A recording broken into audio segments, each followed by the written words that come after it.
Алдыбаева Жибек Мажитовна. Выйдешь за меня?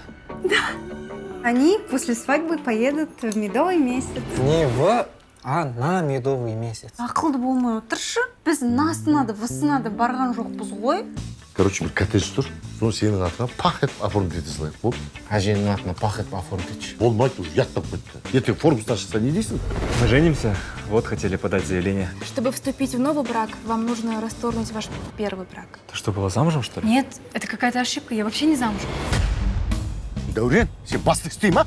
Үйленген жоқпын. Не қылмайсың сен? Мен сен не ететініңді білгенде мен не қылмайды дедім. Мне очень жаль. Мы поженили вас с незнакомым человеком. Вам надо найти его и развестись. Даурен? Я мен. Банктан ба?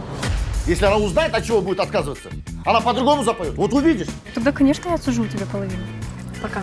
Оказывается, біздің жібек осындай екен. Менің әйелімнің жігіті болса, мен де ажырасып кететін. Все будет так, как я сказала. Біреу үйлендірмесе өзің никогда үйленбейсің.